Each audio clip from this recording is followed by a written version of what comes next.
It's a strange thing, knowing the exact date your life will change, and having months to watch it crawl toward you like a slow train.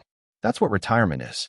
A long runway toward an event everyone insists is worth celebrating, even if you're not so sure. In 3 weeks, I would step down as Regional Vice President for Northeastern Steel and Manufacturing, a title that had defined me for nearly half my life. The speeches were written, the checks calculated, the gold watch ordered. All that was left was the party. My party, a gathering of 600 executives, clients, vendors, and corporate sharks who would toast my years of service and then spend the rest of the night calculating how they could make money off my absence. And of course, my wife Linda would be there. 58. Polished. Elegant. The kind of woman who made an entrance without trying. She'd built a reputation over the years as an HR consultant who trained executives on conscious leadership and empathetic corporate culture, which meant she spent a lot of time telling ambitious men with dead eyes how to smile properly while firing half their staff. She was good at it. She was also, as it turned out, good at lying. It started small. They always do. Dinner invites that used to be accepted with a smile suddenly met with, "Oh, I've got a client meeting that night." Weekend getaways postponed because of back-to-back workshops. A new wardrobe of sleek travel suits. A sharper tone in her emails. An edge I hadn't heard in her voice since before we married. I noticed. Of course I noticed. I built a career reading boardrooms full of liars, watching how they shifted in their seats, adjusted their cuffs, ran their tongues across dry lips. Linda wasn't clumsy about it, but the signs were there. And then came the mistake. One Monday morning, while I was clearing my inbox over coffee, a stray email landed in my account. From her assistant. Hotel booking confirmation. Linda Callahan. Executive Suite. The Parks and Grand. Guest, Andrew Bell. Andrew Bell. A name I knew well. Consultant. 38. Ambitious. Cocky in a way that only young men too green to know better can be. One of my own hires from the consulting firm we'd brought in during a recent acquisition. He'd worked under me for a year. Linda had met him at a leadership retreat 2 months prior. I remembered how she'd laughed too hard at his stupid jokes over dinner. Now he was sharing her suite. I read the email 3 times. I didn't throw my mug. Didn't slam my fists into the table.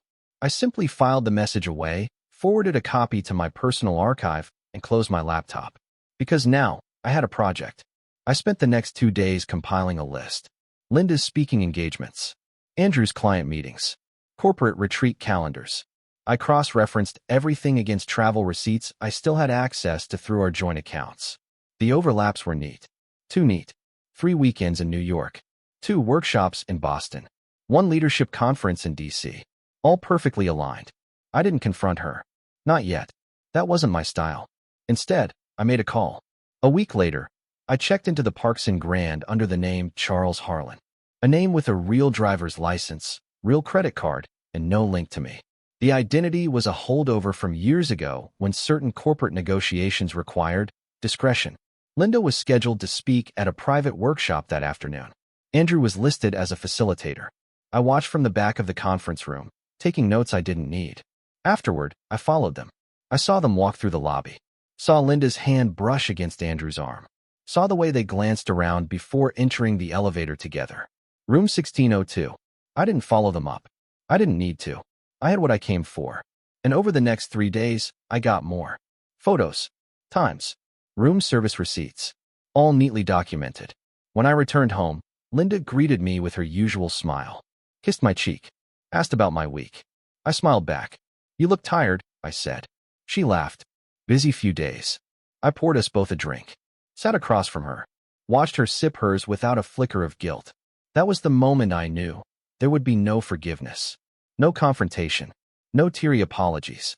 Linda wasn't sorry. She didn't even think she'd been caught. Which meant I still had time. Time to design the kind of ending she wouldn't see coming. And the perfect venue for it? My retirement party. Because if Linda wanted to play her little game in the shadows, I would teach her what it felt like to be exposed in the light. The invitations had already gone out. 600 people. Executives. Directors. Shareholders. And Linda. She wouldn't miss it for the world. And I wouldn't miss my chance. The morning of the retirement party, I polished my shoes with the same care a man might prepare a blade. Black Oxfords, high shine. Not a scuff in sight. I chose a charcoal suit. Nothing flashy, just powerful. Tailored to the inch. Subtle pinstripes. White shirt. Steel blue tie. Understated cufflinks. A man ready to disappear from the company, but not from memory. I poured a double bourbon into a silver flask and slipped it into my inside jacket pocket. Not for nerves, I don't get those. Just a personal tradition. Toasting the moment. Linda was in the bathroom, curling her hair. I could hear the iron hiss every time she clamped a strand. She wore a black evening dress, strapless, subtle slit. Not scandalous, not boring. Just enough to command attention. She had always known how to dress for power without looking like she tried. That was her whole act. Effortless professionalism wrapped around a whisper of seduction. "You look amazing," I told her. She smiled over her shoulder, bright and polished. "You sure you're okay with me speaking tonight?" she asked. I nodded. "Of course. You've been there for the whole ride." She turned back to the mirror. "Exactly. That's what I want people to remember." I sipped coffee to hide the grin that twitched at the corner of my mouth. Oh, they'd remember her, all right. The venue was the downtown River Point Hotel, the kind of place that holds conventions for lawyers one week and black tie galas the next. The ballroom had a vaulted ceiling, vintage chandeliers, and floor-to-ceiling windows that looked out over the river. A four-man jazz ensemble played near the stage, filling the room with warm, unobtrusive sound. Every table was dressed in white linen, black napkins folded into standing fans, crystal glasses arranged with military precision. Over 600 people were expected. And they came. CEOs, COOs, department heads, legal teams, vendor reps, people I'd closed deals with in airports, hotel bars, and once during a 6-hour standoff in a snowed-in Minneapolis office park. I shook hands, posed for photos, accepted pats on the back like they meant something. Linda never left my side. She laughed at all the right moments, touched my arm at just the right intervals, made herself visible, likable, valuable. She worked the room with the precision of a woman who'd done it 100 times and planned to do it 100 more. I let her, smiled for the cameras, played the part. At 8:20, they dimmed the lights. An exec from the West Coast division took the mic and gave a 10-minute speech about my legacy, my leadership, my ability to manage crisis, my eye for people. The crowd applauded. They meant it. I was good at my job. Then came Linda. She stepped onto the stage in her sleek black dress, smiled at the crowd, and launched into a warm, charming tribute. Talked about the early days, the long nights, the sacrifices, the support. She was good, knew how to hit the beats without sounding rehearsed. I watched from my table, sipped from a glass of Cabernet, and waited. When she finished, the room gave her a standing ovation. And then it was my turn. I took the stage to thunderous applause. I adjusted the mic, looked out over the crowd. 600 people, dressed in evening wear and expectation. I gave them the smile they wanted. "Thank you," I said. "First, let me just say, I'm deeply touched. Truly. Seeing all of you here tonight, I'm reminded of how lucky I've been. Lucky to have worked with some of the finest people in the business. Lucky to have grown in a company that rewards loyalty, grit, and above all, integrity." A few nods, a few murmurs of approval, and most of all, I continued, letting my voice drop into something more intimate. Lucky to have had someone by my side throughout the journey. Linda. Applause again. She smiled modestly at her table. I kept my eyes on her. For 30 years, she's supported me, challenged me, pushed me to be better. And in recent years, she's brought that same energy to her own work. As you know, Linda consults with executive teams all over the country, offering guidance, insight, mentorship. She's a force. Proud smiles. Hers most of all. I reached into my jacket pocket and pulled out a small, leather-bound notebook. Before tonight, I found myself thinking about legacy. What we leave behind. The people we help along the way. I flipped the notebook open slowly. Felt the whole room lean in. So I thought I'd take a moment to thank a few of those people. People who've really grown under Linda's mentorship. A ripple moved through the room. I let the silence stretch, then turned a page. Andrew Bell, for instance. Heads turned. Linda's face didn't move. Some of you know Andrew. Bright guy. Young. Came to us from a partner firm last year. He's been instrumental in some of our recent project audits. And from what I've seen, I paused, then smiled coldly. He's had the benefit of extremely close guidance. Now the ripple turned into a wave. People shifted in their seats. Eyebrows lifted. Some exchanged quick, nervous glances. I closed the notebook. Anyway, I said casually, I just wanted to say thank you, Linda. You've truly gone above and beyond. The room went dead quiet. Not a single cough. Not a clink of glass. And Linda, God bless her, she sat frozen in that chair, lips parted slightly, eyes wide, pupils narrowing by the second. I stepped away from the mic and returned to my seat. The applause that followed was forced. Scattered. No one quite knew what to do. Some laughed nervously. Others whispered. The band struck up a song, but it landed wrong. Too bright, too cheerful. Linda stood up 5 minutes later and excused herself. She never came back. People noticed. By the time dessert was served, half the room knew. And by the next morning, all of them did.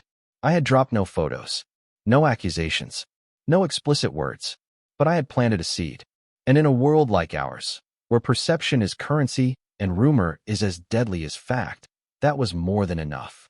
By Monday morning, Linda had 3 canceled speaking gigs. One corporate client paused their partnership. And Andrew? Well, Andrew disappeared. Out of the company within a week. Word was he'd taken an extended sabbatical for personal reasons. They always do. I didn't gloat. Didn't celebrate. I just filed away my retirement documents, boxed up my office, and walked out the front doors with the sun on my face and no hand in mine. The cleanest break is the one they don't see coming. There's a saying in our business, don't ever swing unless you've already lined up your exit. I didn't just line mine up. I paved it, marked it with floodlights, and made damn sure I had 6 figures waiting on the other side. Pension, stock, deferred comp. All locked in before I stepped to that mic. The party wasn't the climax. It was the fuse. I didn't need to watch Linda fall. I just needed to light the match. Monday morning, I was already halfway through a cigar on the back patio when the texts started coming in. Not from Linda. No, she went dark, radio silent. It was the others. My old team. People who'd been in the room that night. The ones who'd laughed nervously, clinked glasses too loud, and whispered over creme brulee. The messages were the same. Holy hell, Mike. Was that for real? Dude. Andrew. Legendary move. Subtle. Ice cold. I didn't respond. Not right away. Not because I didn't enjoy it, but because silence is louder than applause. By noon, Andrew's LinkedIn had gone from senior strategy consultant to exploring new opportunities, which is corporate for I'm cooked. And Linda? She hadn't even come home. I figured she wouldn't. She was still in the hotel when I called her bluff. Let me tell you a secret. Shame moves faster than email. The HR world is tight, smaller than you'd think. One whisper in the wrong ear and suddenly professional misconduct becomes ethics concern, becomes let's revisit this contract after Q3, becomes we're going another direction. By Wednesday, 2 firms had publicly removed Linda's name from their consultant rosters. No press releases, no drama, just gone. And that's when she broke the silence. Thursday morning, 6:43 a.m. My phone buzzed. I was on the treadmill. I glanced down. Linda, can we talk? I let it sit, watched the ... flicker, then disappear. Another message came. Please. I waited an hour, drank my coffee, watched a hawk circle the yard. Then I replied. Later. She didn't argue, didn't follow up. She knew better. I made her wait 2 days. Then I agreed to meet, neutral ground. The diner on Route 11, the one halfway between the golf course and the garden center. Quiet booths, old waitresses, no cameras. She was already there when I arrived. Alone, back booth, coffee in front of her going cold. I slid in across from her. Didn't say a word. Just let her look at me. She'd aged, somehow. In just a week. Hair Messier. Eyes red-rimmed.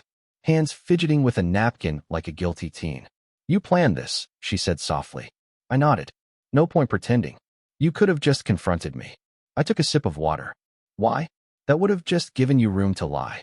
I would have told the truth. Would you? Silence. She looked down.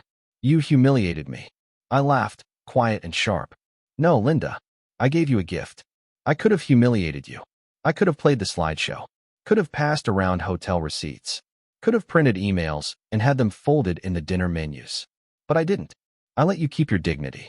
You just didn't realize you'd already lost it. Her jaw tightened. You ruined my name. No, I said. You did that. I just pulled back the curtain. She stared at me, eyes glinting. I loved you. I smiled. No. You used me. You used my position, my network, my name, and my paycheck. You kept your affairs so tidy, So professional. You figured it wouldn't touch you. You figured you'd speak at a few more conferences, land a long-term advisory role, and sail into late career on a yacht of polished lies. She said nothing. So let me be clear. I continued. We're done. We'll go through the motions legally. Divorce, split assets, sell the house or not. I don't care. But we are absolutely, unequivocally done. You won't use my name, my history, or my story again. Tears welled in her eyes. Do you still hate me? She whispered. Hate? I repeated. No. That would imply I think about you that much. I stood up, dropped a 20 on the table, and walked out. Didn't look back. The next few weeks passed in a haze of paperwork and muted gossip. The divorce proceedings were dull. Efficient. No fault. We didn't fight over the house. I let her keep the Lexus. She tried to claim some of my retirement stock. My lawyer shut it down with one email. She moved into a condo downtown. Something soulless and expensive. I started traveling. Italy. Seattle. Cabo for a week. I didn't post photos. Didn't brag. Just lived. Every now and then, I'd hear her name pop up in conversation, usually followed by a pause, a glance, and a soft, yeah, it's complicated. Her consulting gigs dried up. Not all at once, but fast enough. Ethics whispers. Unprofessional conduct. Rumors of a messy scandal at a corporate event. No one had details, but they all assumed the worst. Which was fine. Let them. The best revenge isn't fire. It's frost. Cold. Silent. Undeniable. I never spoke to Andrew again. Didn't need to. His career was a casualty. A footnote. And Linda? She'd thought she could cheat the system. Keep the ring and the affair. Keep the name and the new blood. But I built the system. And I designed her exit. Now I play golf twice a week. Have coffee with old colleagues who still whisper, "You handled that masterfully." Sometimes I nod. Sometimes I shrug.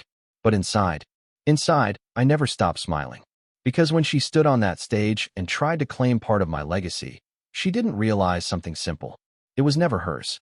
And now, she has nothing. They say the older you get, the harder it is to surprise you.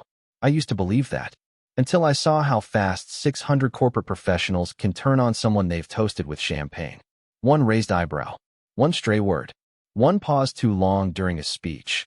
And suddenly they're hedging bets and distancing themselves before dessert. Linda had no idea how fast her little empire was about to collapse. After the party, she went quiet. I expected that. The first instinct of a guilty person is always retreat. They scramble to contain the fire, call in favors, spin the narrative.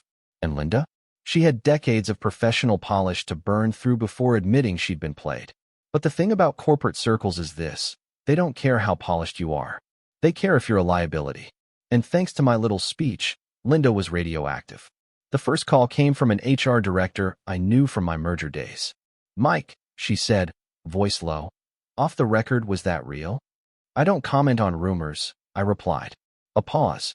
"Understood. Thank you." Click. The second was a legal VP from one of Linda's biggest clients. Same question. Same answer.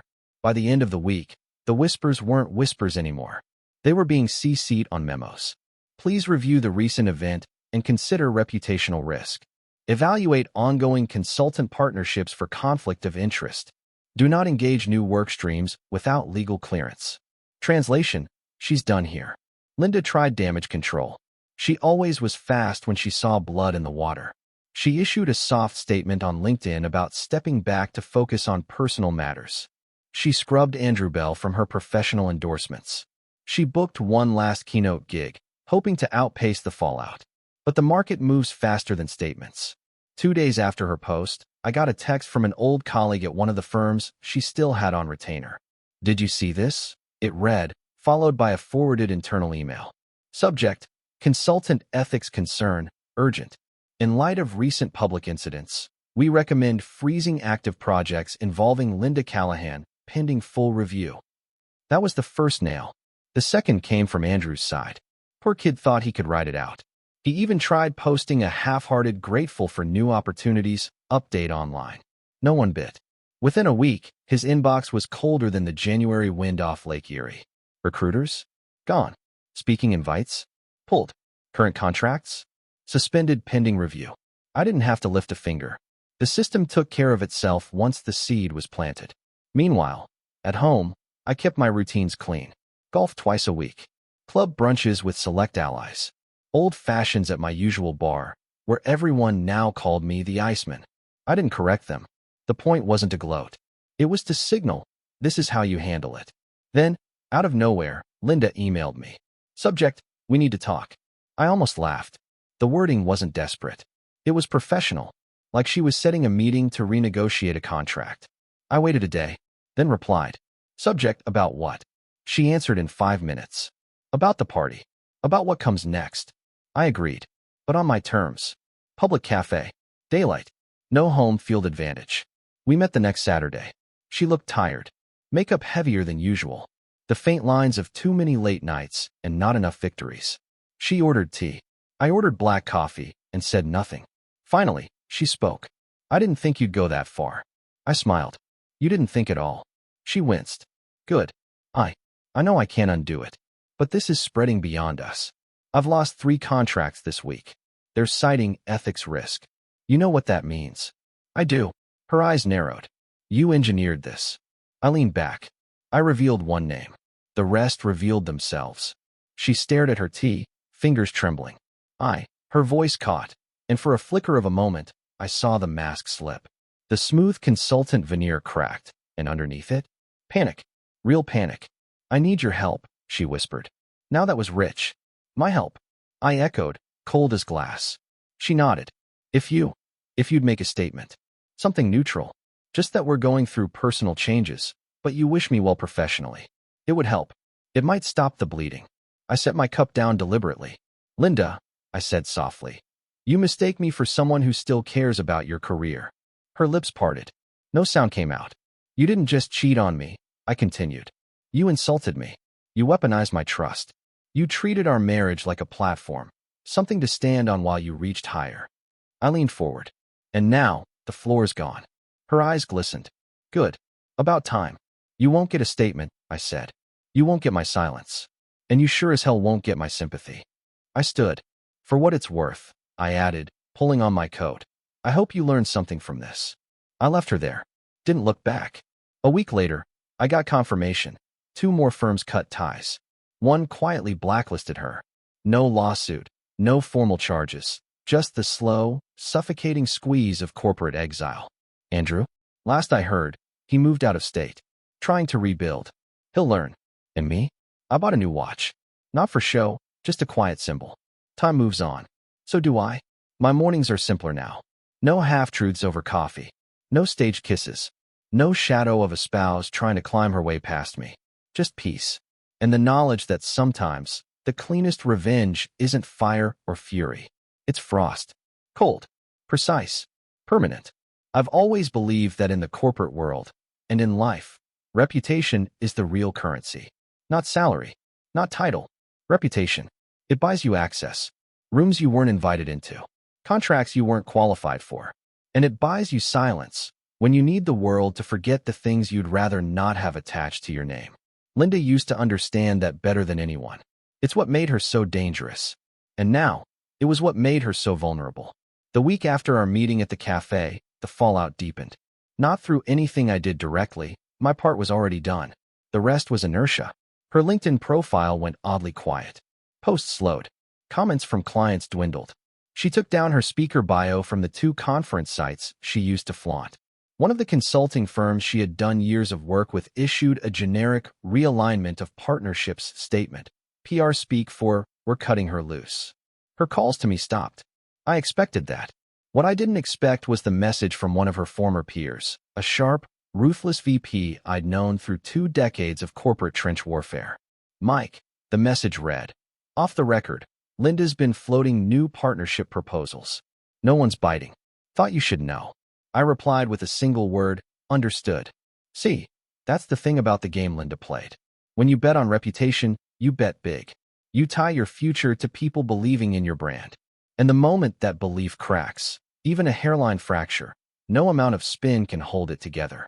The game had moved beyond her reach now, but there was still one last move on my board. A conference. The same National HR Leadership Summit where Linda had spoken 5 years running. They loved her. She'd built relationships there, Relationships she counted on to rebuild her presence after the party debacle. She'd applied again this year. I found out through channels.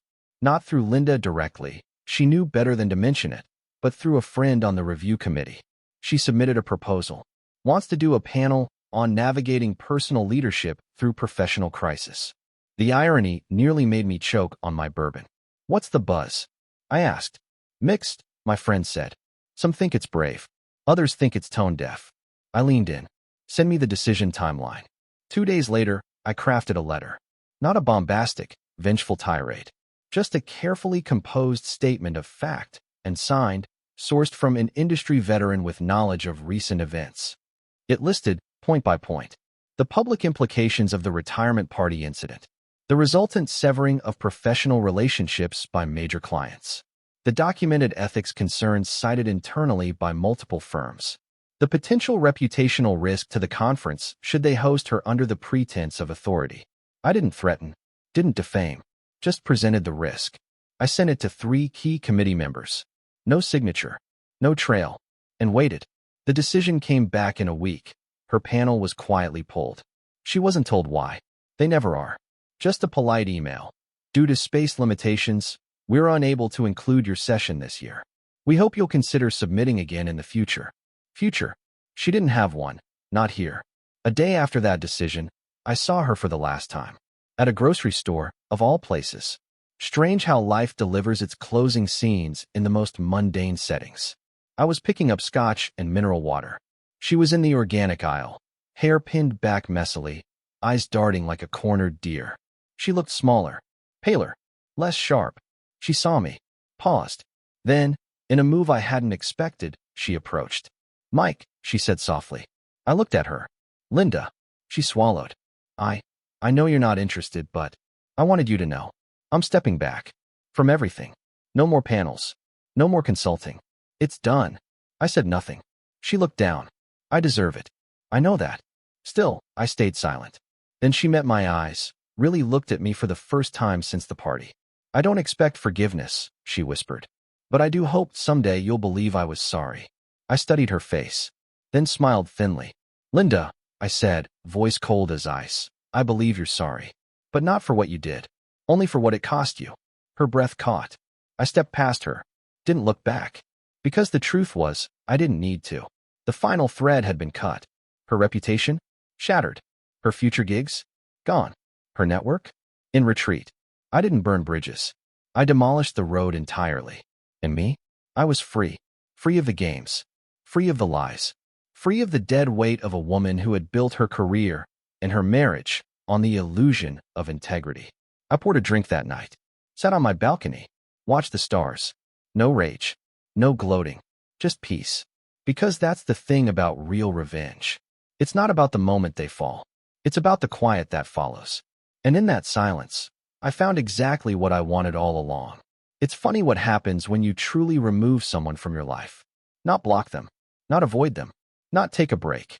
I mean erase them. Like a clean architectural line. Cut it at the source. Seal the edges. Leave no trace behind. That's where I was with Linda. The day after our last accidental meeting in the grocery store, I didn't think about her. Not consciously. I finished my errands. I went home. I made dinner. I read the paper. Slept well. The silence wasn't oppressive. It was oxygen. And the world? It kept turning. The ripples from the party kept spreading, though I didn't fan them. You don't need to pour gasoline once the fire is already climbing the walls. A former HR director sent me a polite message. Hope you're doing well. Heard about the fallout. Masterful handling. Another contact from a talent agency wrote, Is she okay? No one's returning her emails. I didn't reply. Then there was Andrew Bell. 2 weeks after Linda's panel was pulled, Andrew surfaced in a sad little LinkedIn update, taking time to reflect and explore new directions. Which is consultant speak for I have nowhere left to go, and I can't admit why. The kicker? A mutual acquaintance in Seattle forwarded me a recruiter email Andrew had sent. I'm hoping to pivot out of consulting and explore adjacent industries where my expertise can be valuable. Adjacent industries. Translation, please don't Google my name. He was done. I had no personal vendetta against the kid, but sometimes shrapnel catches the guilty bystanders too. Linda, meanwhile, stayed quiet. That was expected. What wasn't expected was the final message she sent me, not through email, not through phone, through a lawyer. A slim, professional letter landed in my mailbox one cool Friday morning. I opened it with the same casual interest I'd given unsolicited brochure. Inside, a formal proposal for non-disparagement. Linda wanted a written agreement stating that neither of us would discuss the other's personal conduct in any future public or professional setting. How quaint. I poured myself a coffee, sat with the letter under the sunlight in my kitchen. Read it twice. She wasn't trying to salvage her name. She was trying to halt the bleeding. But here's the thing about reputation. You can't stop a knife once it's already buried to the hilt. Still, I was amused. A desperate attempt at control. The very instinct that had doomed her from the start. I forwarded the letter to my lawyer. 2 days later, we issued a brief reply. Our client sees no value in entering such an agreement at this time. Furthermore, it is our understanding that your client's professional damage stems entirely from publicly documented events and not from any ongoing defamatory action by our client. In other words, no. And you're the architect of your own ruin. I never heard back. And so the weeks rolled on. The divorce finalized cleanly.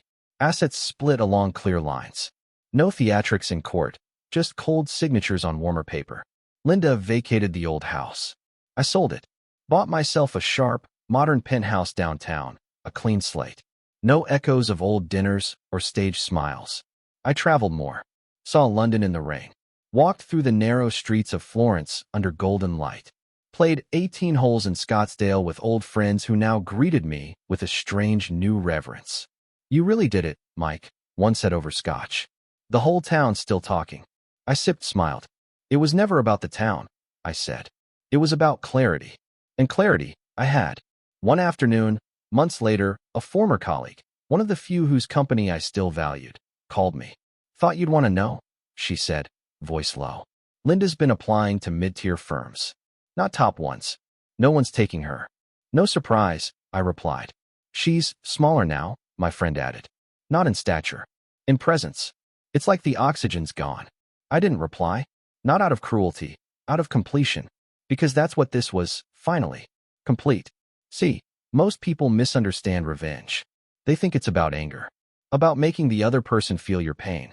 It isn't. Revenge is about creating a new reality. One where their former power is irrelevant. One where you don't need to remind them. They live with the reminder. Linda would live with it. Every conference she wasn't invited to. Every contract that evaporated.